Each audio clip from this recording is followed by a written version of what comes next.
episode of the Gifted Performance Podcast, the GPP, giving you knowledge and practical takeaways to improve your own general physical preparedness. I am your host, as always, the, however you like to pronounce it, _ Squat Father, proud member of the Gifted Gang. It's on my shirt. I don't even know what that is. Apple? The top little stemmy, gross, leafy part of the apple on my shirt. Gifted Gang, nonetheless. All right, today's episode is one that people have been calling for quite some time. We are going back to where our roots began, to where it all started with the GPP, and that is with a simple Q&A episode. No script, no talking points, no assets to share. Me, you, the questions, and the next 45 minutes to an hour together. You cannot beat that. Today's episode sponsor is, once again, the Space Coast Classic. Registration is live. If you want to come to the beautiful, beautiful Melbourne Beach, Florida in November when the weather is nice, make sure you sign up at the link down below. As always, I ask you to do one thing, one simple thing. Actually, it's a bunch of things, but they take you the amount of time that it takes you to do one thing. And that's to rate, review, thumbs up, notification bell, send this to a friend, comment again, comment 2 or 3 more times, and then leave the comment that you actually want to leave from there. Feed the algorithm what it wants. It's how we survive. All your coaching needs, visit Gifted HQ. That's gifted-hq.com. And we will soon have it up on the website for everyone to enjoy, free of charge, the recording for our lifestyle seminar. Learn how to manage training, nutrition, and stress as a lifestyle client to get the most out of your transformation. Make it as seamless as possible. All right, let's jump into the section that would normally be memes and things, but today it's just Q&A. Put it up on my story. Said ask me some questions. A little bit long form on some of these. Longer than the 60 seconds that they give me on my story to answer these style of questions. The first question is one that I was going to put at the end. I was going to give myself a little bit of a chance to warm up on answering questions, but we'll dive right into it as our first question. And this was, what happens to the CrossFit Games moving forward? For those who maybe aren't living under a rock or aren't plugged in with the CrossFit community, one of CrossFit's most promising athletes, Lazar Đukić, tragically passed away. He drowned in the lake at the first event at the CrossFit Games. Sorry, I thought I had something in my teeth. Bad time to check my teeth. But tragically passed away in the first event of the CrossFit Games. The exact events that went into his passing are still somewhat of a mystery.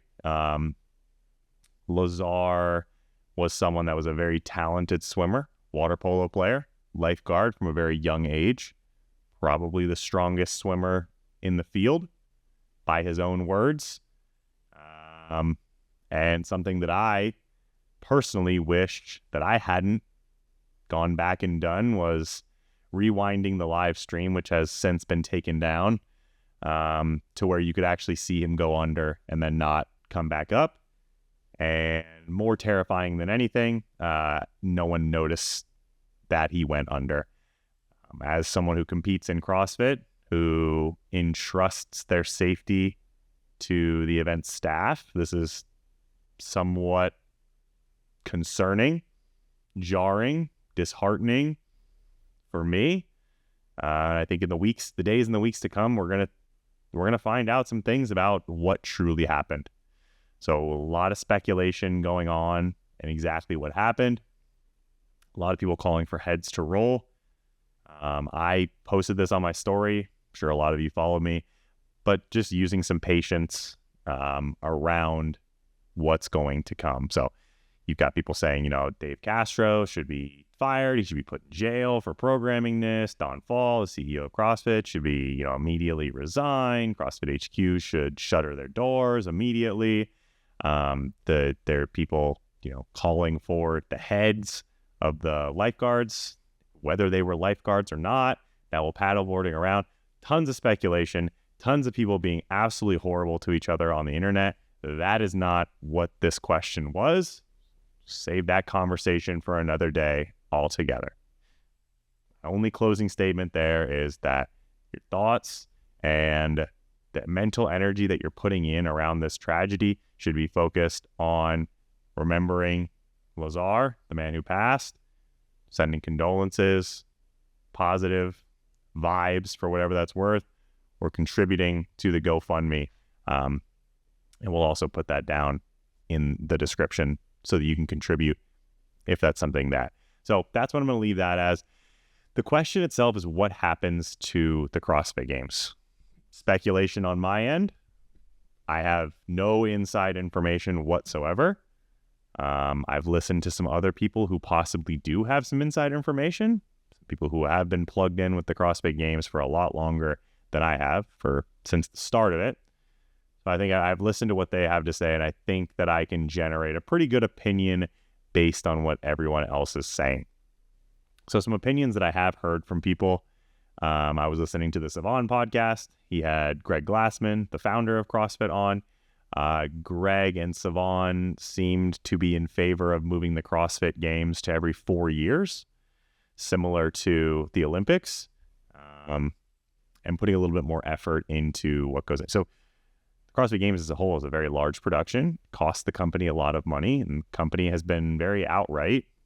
Don Fall, the new CEO, has been very outright in saying that there's not a lot of money. The CrossFit Games costs a lot of money. Costs need to be cut. So if you move it from once a year to once every 4 years, you essentially cut the costs to 25%. Could be a good idea. What happens to the Open? The Open can still run every year. CrossFit HQ can run the Open. There are a lot of people in the space that are doing online competitions and online qualifiers of very large magnitude who could also take that over. So I've heard that said before. CrossFit HQ continues to run the affiliate side and continues to push forward the programming and the methodology and all of that, but essentially just says, hey, we're going to separate ourselves from the Open and the Games as a whole. We are no longer in the business of competitive fitness. What that means in terms of competitions as a whole, we separate ourselves from that altogether. So that's what I think is probably going to happen here. I think that CrossFit is essentially going to say, we understand the gravity of the situation. We understand mistakes were made. They're going to say whatever they can say after probably weeks and months of guidance from their legal counsel. But they're going to say, listen, we're going to separate ourselves from that. We're going to let other people step up in this space. And then we're going to see, I don't know what from there. Are there other people that could run an event the size and the magnitude of the CrossFit Games? Sure. The Rogue Invitational is comparable. Wodapalooza is maybe comparable. Maybe. I would say Wodapalooza is probably half the size of that, and Wodapalooza has its own issues. But I do think that either CrossFit's just going to say, hey, listen, we're done, point blank period, the Games is over, or they're going to say, hey, listen, we still own all the copyrights, all the trademarks, all the intellectual property of the CrossFit Games. We are going to license that out to Loud and Live or to Rogue, and we're going to let them run the CrossFit Games. And what that does is it allows CrossFit to still take a chunk of that money, which no mystery there that CrossFit, a company with shareholders, private equity, all of that, is very much interested in making money so they can license it out, still make some money, and absolve themselves of all the responsibility that goes with that. So what does that do for everyone who works on the CrossFit Games staff? What does that do for the Dave Castros, the Adrian Bosmans of the world, the people that are on the seminar staff who are there, volunteering, judging, all of that? I don't know. It's impossible to say. Someone's going to have to step up and take the blame here. Someone's head is going to have to be paraded on a spike. Personally, who do I think it should be? I don't know. I can't say. Until more information comes out, I'm just simply not comfortable saying, this is who was culpable. A lot of parallels have been made. People die in triathlons. Get in the water and they swim and they have a heart attack and they die. But if you look at the stats on that, it's 52-year-old man, 48-year-old man, 60-year-old man with maybe not the best fitness. The guy who, Lazar, was 29 or 30. He was arguably in the best shape of his life. Go back and listen to the interview of him talking with Dave Castro before the games. The guy is the most confident that you can be. And a lot of his confidence when asked around the first event is around the swim. Not the best runner, but I know I can catch people and I know I'm the best swimmer in the field. So for him to, have an episode like this during the swim is very much a surprise. But yeah, wrapping things up, I think the people who are calling for heads to roll aren't going to be satiated if someone gets fired, if someone gets arrested, if CrossFit HQ shuts down. It's not going to end it. Athletes coming out and saying, things have to change. Go listen to the interview with Savon and Greg, and it'll kind of enlighten some people. Greg made a point of, well, someone should have pulled him out of the water. No kidding. No kidding. Someone should have noticed that he was struggling sooner. No kidding. Maybe they should have used personal flotation devices.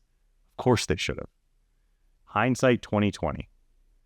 Throwing blame, calling for heads to roll. It doesn't help anyone. It doesn't help anyone in this situation. So what happens to the CrossFit Games? That's kind of my opinion. I think they license it out. I think they wash their hands of it completely. And they just say, you know what? We're done with this. Or they move it to the once every 4 years structure. So those are my opinions. It's a tough situation. I've been on many sides of it of I think it just is a tragedy. It was avoidable, but these things happen in other sports. People have died in the Olympics. People die in triathlons. And sadly enough, the mantra is the show goes on. I don't know if the show goes on here. I don't know. Someone came to me and they're, CrossFit's going to die. It's like CrossFit HQ might die as a result of this. But the sport of mixed modal fitness, performed at high intensities in a constantly varied but not random fashion, isn't going to die.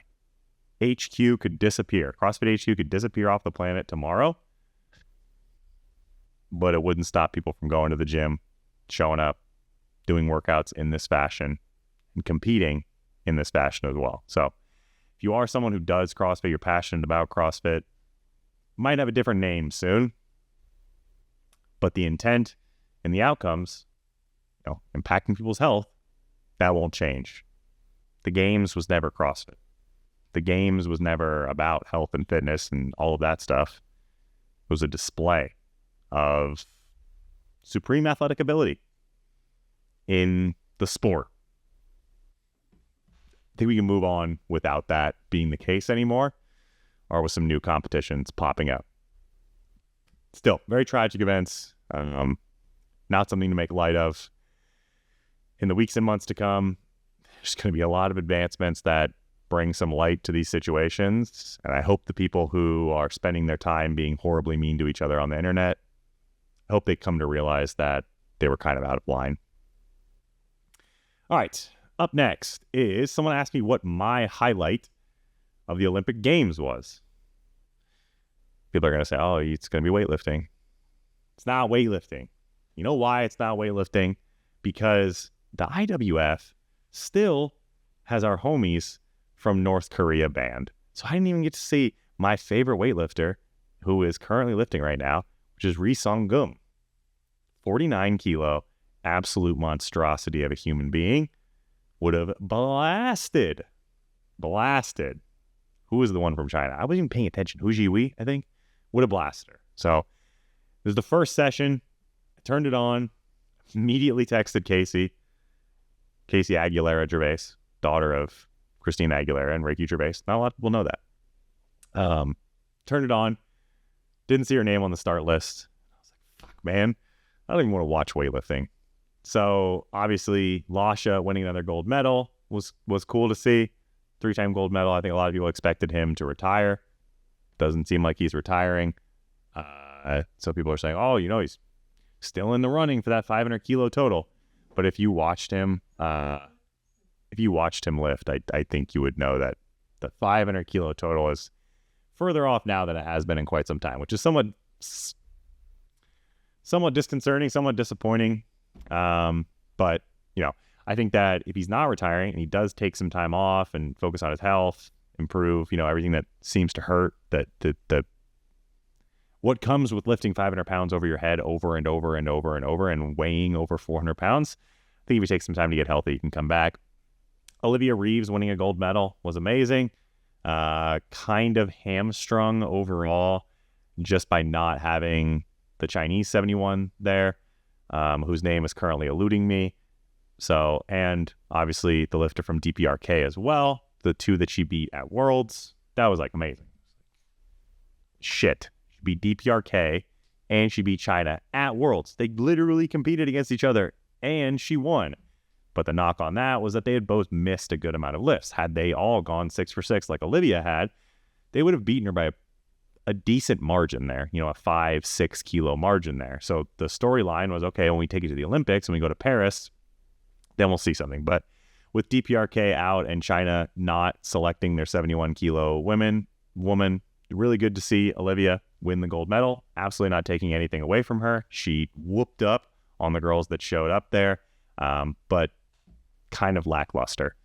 Weightlifting as a whole in the Olympics, I think there were a lot of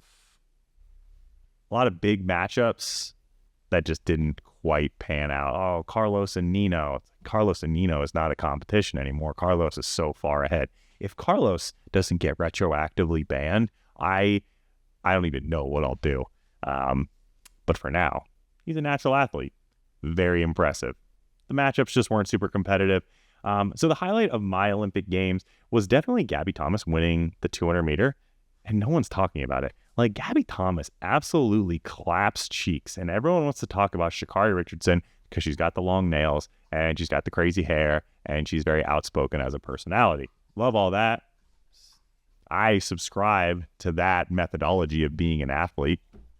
But I think that, and even with Noah Lyles winning the 100 but kind of falling short in the 200, the most dominant athlete on the track and field side of things was probably Gabby. Gabby crushed everyone in that 200 meter. Really good to see that. Soft-spoken girl. I think if you like track and field in the Olympics, you haven't watched it already, Netflix documentary Speed.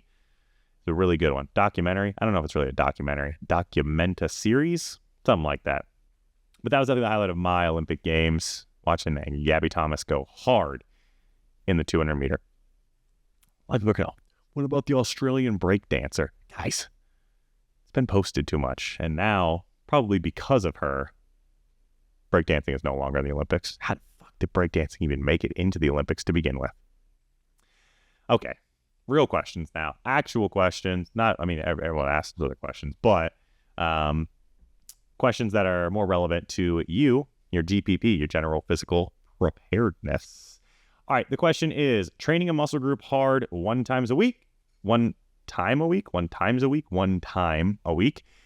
versus moderate effort 2 times a week for the purpose of building muscle.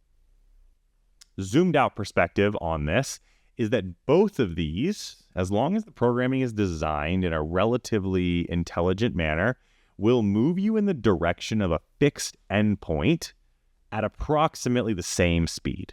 And what I mean by that is every single one of us, the moment that we are born, outside of using any PEDs, so this is just for natural athletes, are moving in a direction when we start working out, when we start training with the purpose of building strength and, more importantly, building muscle mass towards a fixed outcome, which we can term our genetic potential. Our genetic potential is here. We accelerate towards it throughout our training career, and then it develops this asymptotic relationship where we never quite get to it, but we're ever so slowly moving in the direction of it. We move fast at first towards it, and then we level off and move increasingly slow as our training age moves along. Kind of a doomer perspective there, but it is still the truth. So training a muscle group hard 1 time a week versus 2 times a week, let's look at the research. The research is 100% in support of a higher frequency in favor of 2 times a week once you have left the intermediate or beginner stages of training. So once you've been training in a productive, progressive, well-structured manner for more than a year, that's my definition of it. Your definition could be something different. We're going to go with my definition.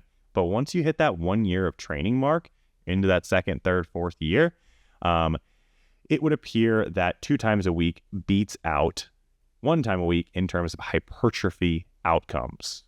So why not go to 3 times a week? Why not go to 4 times a week? Why not go to 7 times a week? Why not train every single muscle group every single day of the week?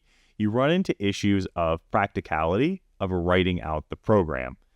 The minimum effective threshold of training volume in a single session to elicit a hypertrophic response. Seems like that amount grows over the course of your career. However, the amount of training volume that you can do over the course of a week and recover from in a productive manner stays relatively fixed over the course of your career, again, once you've exited the phases of being an intermediate. The majority of the research suggests that 10 to 20 sets, hard sets, meaning that within 2 repetitions of reserve, 3 repetitions of reserve, RPE 8-ish or higher, once you've reached the 10 to 20 sets, going above that does not confer any additional benefit. So if we look at, let's just say 20, the upper end of that, 2 times a week training frequency, 10 sets. Chest, 4 sets of bench, 3 sets of flies, 3 sets of push-ups. We do that twice a week, we hit that 20 sets of volume threshold point. When we start to get into the uber high frequencies of 5 or 6 times a week, now we're looking at 3 or 4 sets per muscle group within a training session. Now your training sessions just start to look very weird, because if you're doing 5 sessions a week of full body, you're doing 5 sets of chest, biceps, triceps, shoulders, traps, legs, quads, hamstrings, calves, abs in every single session. It just becomes not super practical in terms of the program design itself. Your sessions become increasingly long, increasingly inefficient. Whatever muscle group you're training last will almost certainly suffer in terms of the quality of the volume from the cumulative fatigue over the course of the session as a whole. So you start to lose that efficacy. So my opinion, the opinion of the Gifted HQ team as a whole, is that 2 up to 3 times a week frequency at a progressive effort over the course of a training block will confer the most benefits in terms of muscle gain. Do not utilize this in any sort of strength sport or any skill-focused sport. If you are trying to learn a skill in training, you're transitioning from powerlifting to Olympic weightlifting, per se, there is a massive, especially early on, skill component that goes into this. Skill is acquired through exposure. Frequent exposures, usually at low to moderate intensities, are the best way to learn a skill as fast as possible. What I mean by that is if you are a powerlifter who is looking to switch over to Olympic weightlifting, 5 very light or lighter or complex focused, meaning multiple lifts, complex being like a clean pull plus a hang clean plus a clean plus a jerk. Multiple exposures within a single set or a single rep, if you will, is the fastest way to ingrain that motor pattern. Nothing, zero. It's zero, no matter what you think, no matter how high you place it on the pedestal, there is no skill component to hypertrophy training. If I am trying to grow my biceps, I have to flex my elbow. That's it. Well, what about this exercise versus this exercise?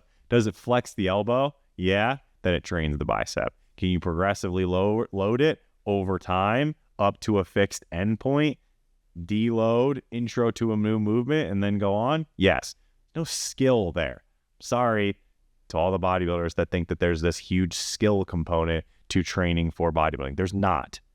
Bodybuilding as a sport is a skill in that you must learn to balance all the things that go into being a successful bodybuilder. Eating for muscle gain, for fat loss, sleep, cardio, balancing all of that fatigue to create the best fat loss diet, to create the most balance in your physique as a whole, bringing up weak muscle groups to balance with your stronger muscle groups. All of that is a skill, but the training in and of itself is not a skill. So above 3 times a week frequency for a muscle group, you'd really have to have a good explanation for that. So on this question, what I will say is that 2 times a week, I don't know why classifying the effort level, because it's like, if 1 time a week, absolutely blasting it is going to be 2 times a week of just, shitty effort in the gym. So the only thing that's kind of murky on this question is what this individual means by moderate effort 2 times a week. If moderate effort is 2 RPE 4 to 5 sessions per week, the 1 time hard each week will absolutely outpace that. So you do need to reach a certain threshold of effort. For most, it's that RPE 7 to 8, 2 to 3 reps in reserve. It's probably where you're going to really start seeing noticeable benefits. As you move closer to 0 RIR or training to failure, you're going to get a greater training stimulus per set with greater fatigue that comes with that. So balancing that stimulus to fatigue as well. So I would say neither of these is ideal. 2 times a week of hard effort will be where you find the best results.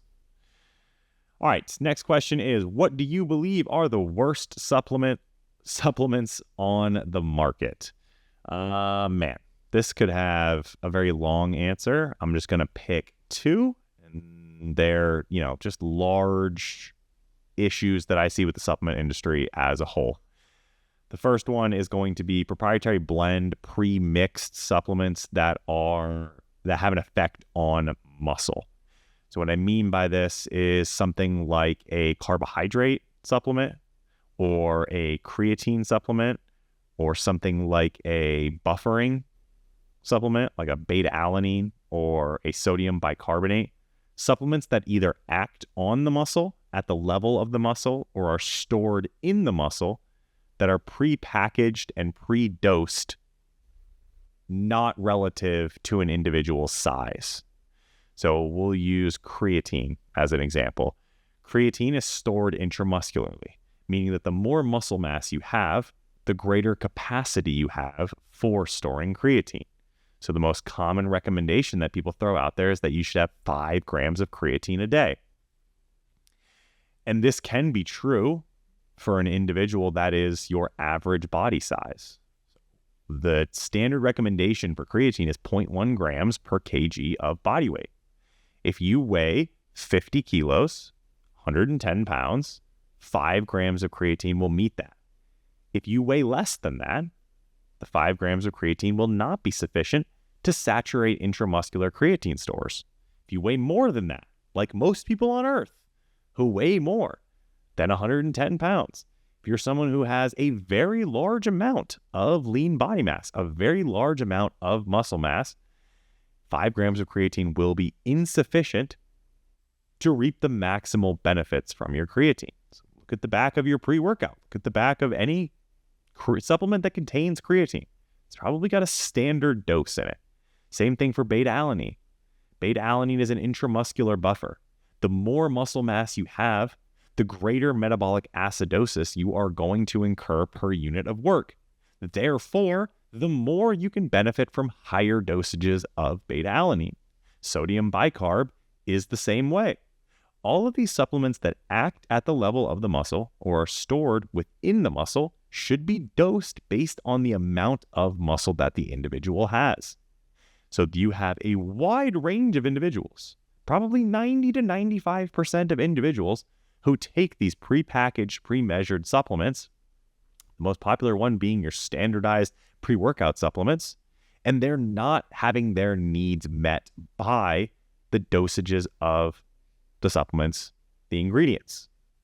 So my suggestion is to find a coach or do your research on what you need relative to your body weight. I made a post about this on my Instagram a long time ago. Actually got quite a bit of really good feedback from people saying, hey, how would you dose this based on my body weight? Here it is. Spent quite a lot of time in my DMs dosing out supplements for people based on their body weight, just for them to come back to me and be like, hey, I actually do notice a difference. I definitely noticed that I wasn't taking enough before, or I was taking too much before, and now I'm able to save some money and dial some of those dosages back. So that's number one. That's probably one of the bigger issues that I have with supplements as a whole, is they're not being dosed for the individual. The second, it would just be supplements that outright lie to people, or give people a guise of security that they shouldn't have, and they should make simple lifestyle changes instead. So two categories here, or two examples, I should say, that I'll give you here. The first being, and it's no myth that I am very much not in favor of these, but greens supplements, greens powders. The idea that you can take a supplement that just has a ingredient list longer than the last Harry Potter book, and that it will confer the same benefits, or it'll give you the same benefits as eating a diet that's rich in fruits and vegetables, is wrong. It's a lie. The research does not support this at all whatsoever. The bioavailability of the nutrients in these supplements is incredibly low just because of the processing that the supplement goes under. And it gives people this idea that they can eat a diet that is very, very low in fruits and vegetables, naturally existing phytochemicals, micronutrients, and importantly, and this is going to be a part of the next supplement as well, is improving gut health. People want to talk so much about gut health. They want to say gut dysbiosis, and I want to support my gut, my microbiome, and this and that and the other. And these are the same fucking people that take green supplements.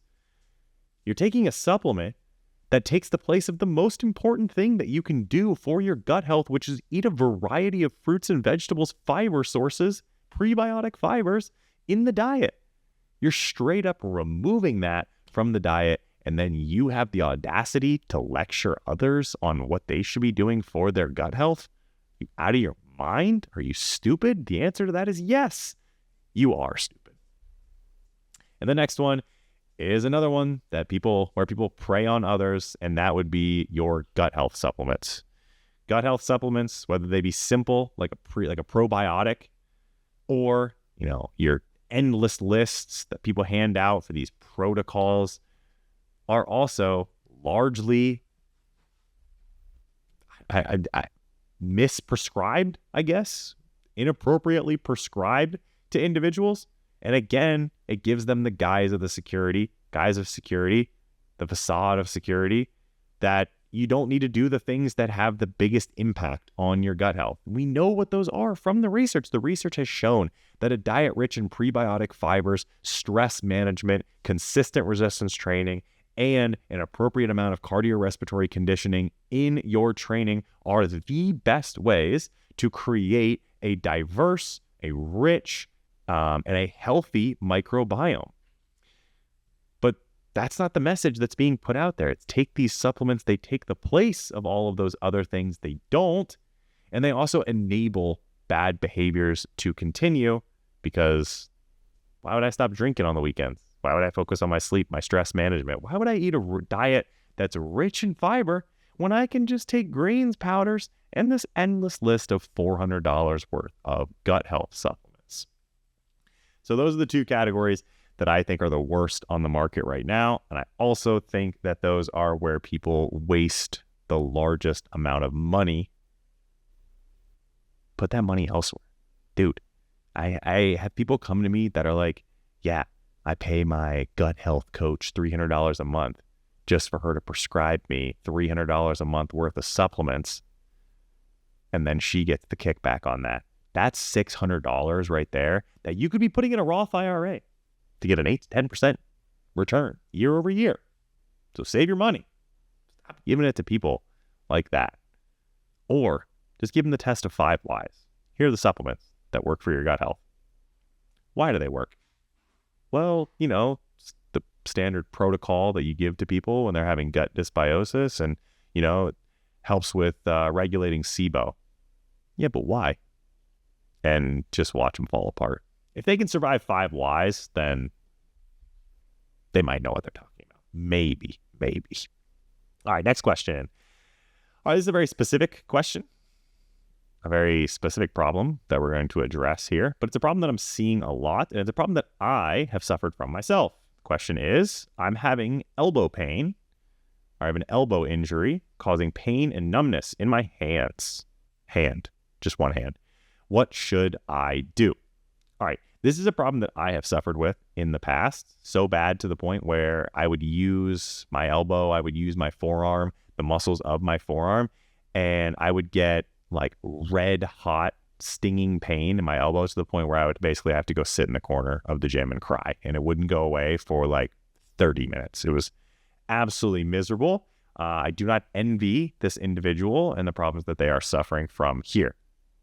Now, the issue at hand is a misunderstanding of what the actual cause of this pain, of what this issue is. A lot of people think, okay, I'm having pain in my elbow. It must be the prime movers at the elbow. It must be my bicep that flexes my elbow or my tricep that extends my elbow.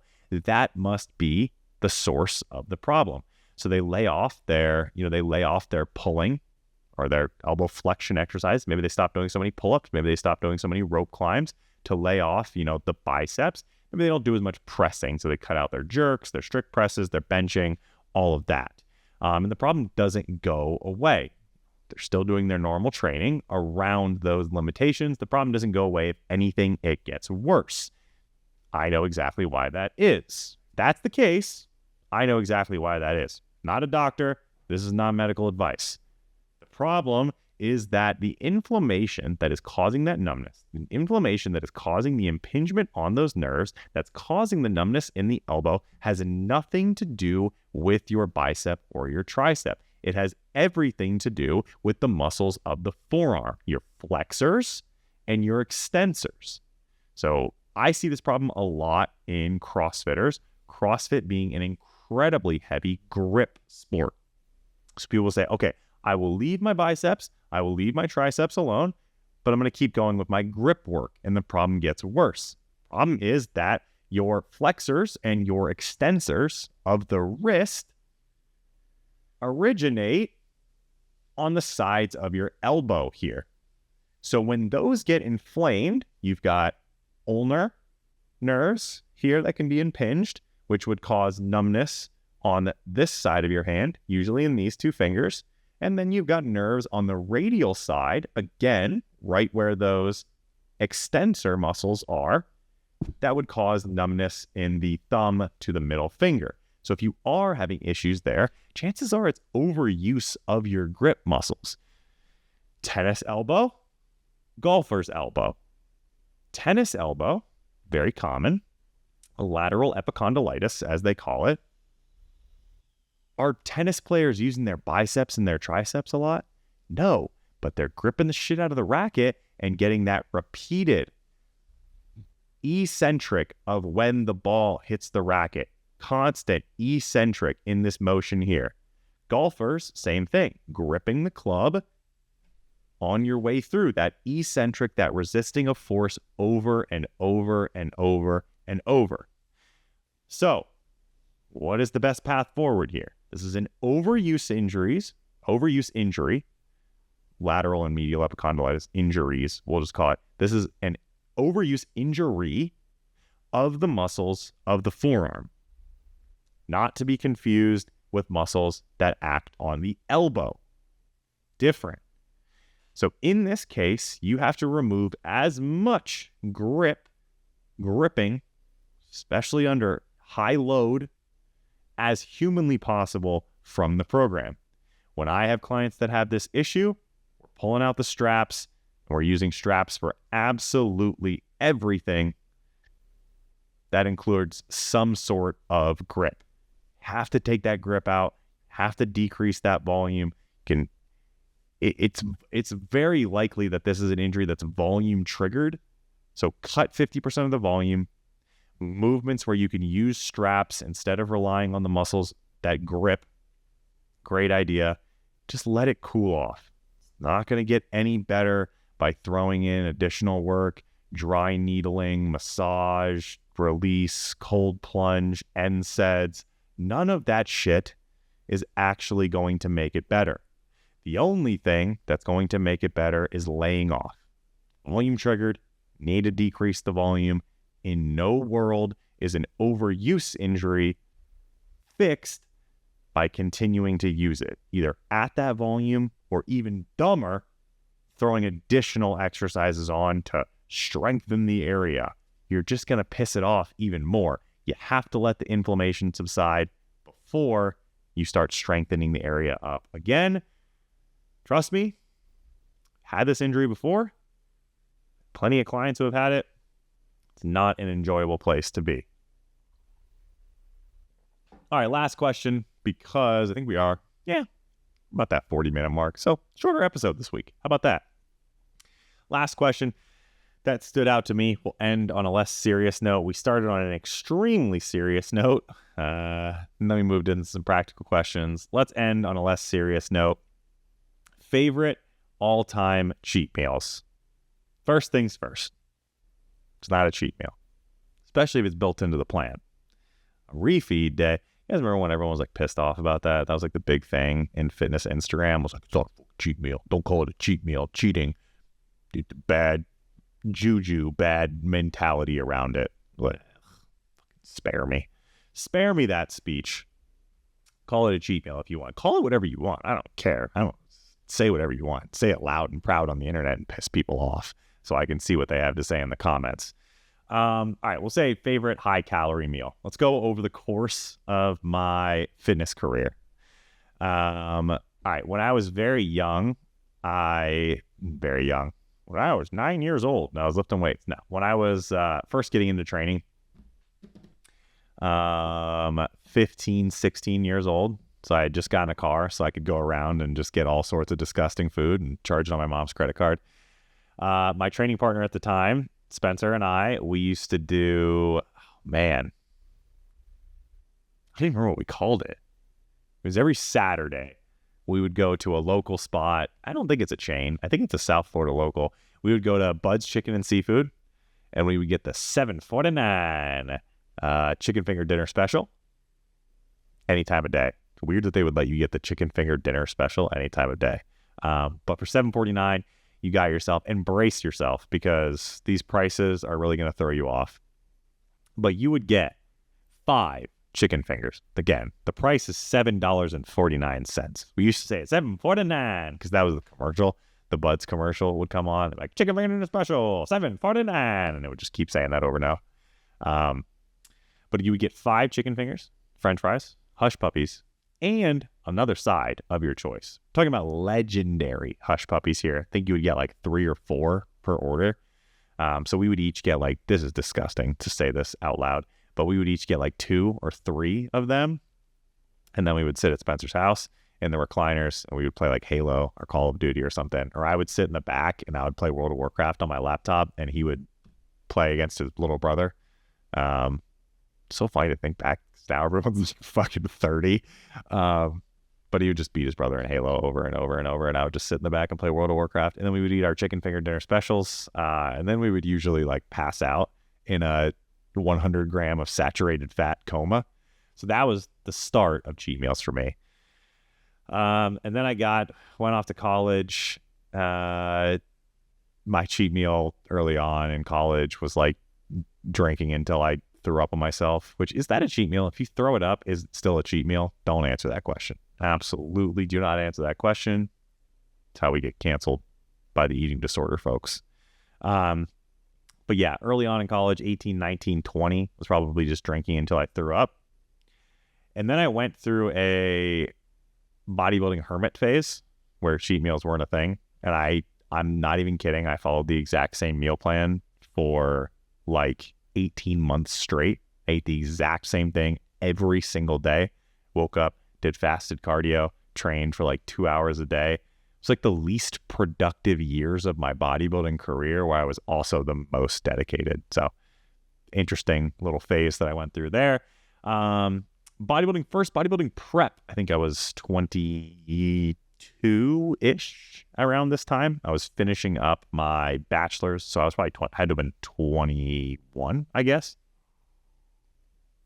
Finishing up my bachelor's. The cheat meal, I still think back to this.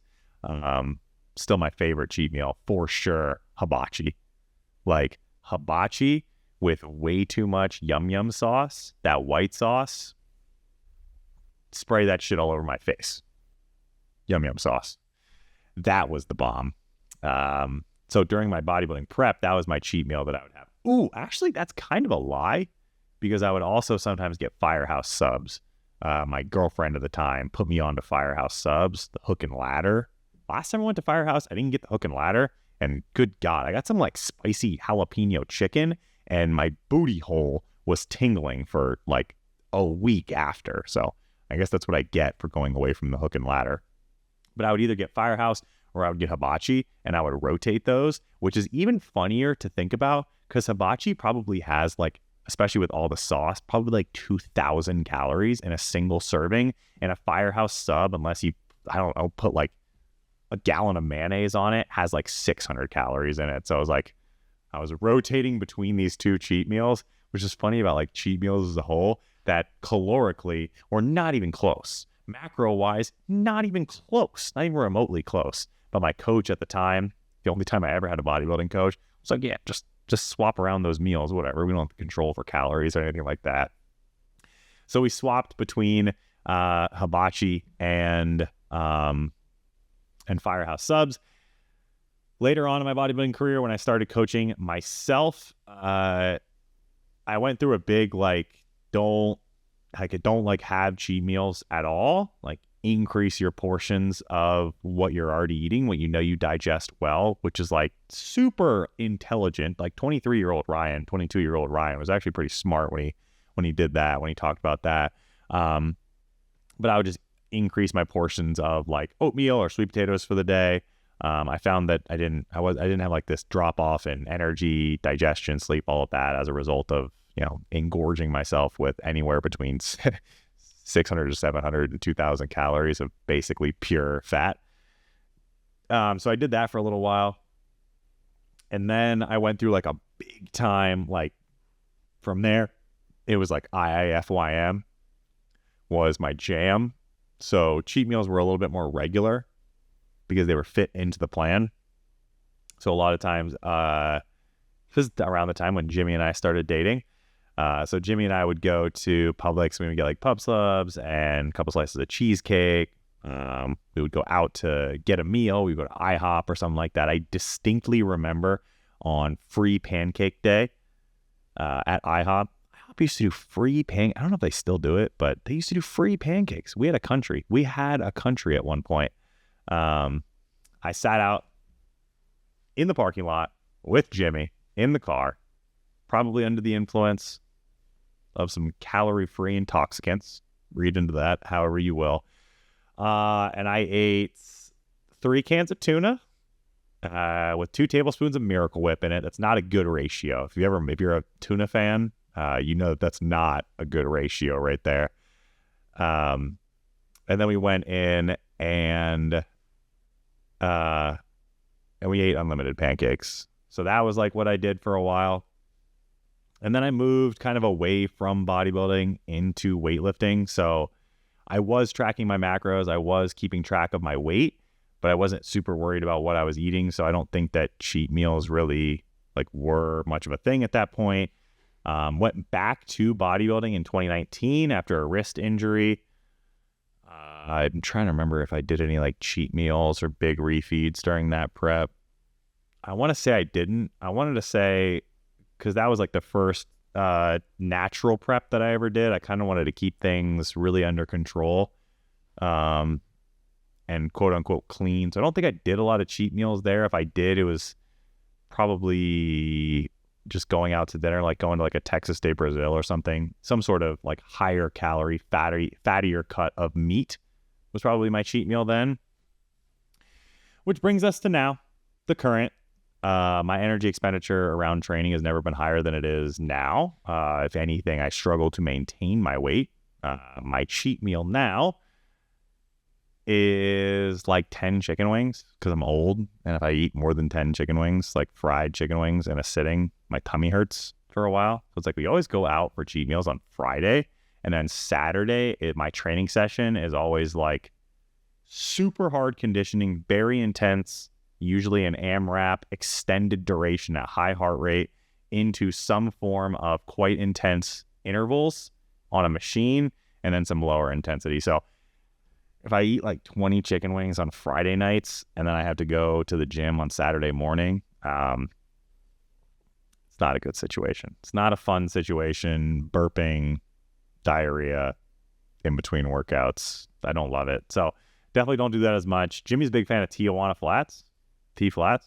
I don't know if that counts as a cheat meal. I always get like blackened chicken burrito. I don't know if that's really good. Unacceptable cheat meals. Let's go through a list of what you shouldn't be eating for a cheat meal. Number 1 is pizza. Unless it's high quality pizza. I don't love pizza. Like, I actually really dislike pizza, but I do accept people who eat pizza if it's from like a good source. But if you're like, hey, my cheat meal this week is an entire medium pizza from Domino's, that's disgusting. That's unacceptable, disgusting. Don't eat that. Number 2 is crumble cookie. Posted this on my story. If I ever am like, man, my story views aren't what they should be right now, and I got some big coaching promotions, how can I boost my story views? Either make fun of pizza or make fun of crumble cookie, or better yet, do both. So I posted on my story, make fun of crumble cookie. I firmly believe there could be a crumble cookie like location, storefront in my house so that they're freshly made, as fresh as possible. And it could be 100% free of charge to me, and I still wouldn't eat them.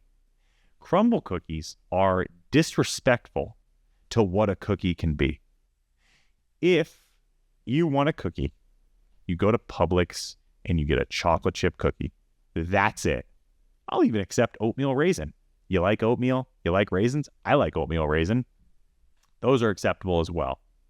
You want to get like a nice, like artisanal, made by your friend cookie that has like this in it, and it's got like Oreos, and it's got M&Ms on top, and it's got this frosting. That's fine, because your friend's going to put in some effort.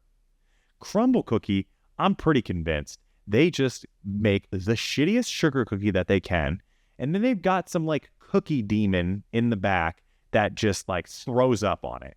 It's like, what's the flavor of the month? Oh, we're doing peach cobbler this month. Okay, go feed the demon a bunch of peaches, and then the demon throws up the peaches on top of the cookie, and then you're like, oh, I'm going to crumble cookie. I get my peach cobbler. It's the flavor of the week. It's disgusting. It looks disgusting. It probably tastes like just nasty, oversweet garbage. If you want those high-end cookies, don't fucking go to crumble cookie. You probably got a friend who makes cookies and it's like their side business, and you go to support crumble instead. Not only is it a bad choice of a cheat meal, but shame on you for not supporting small business.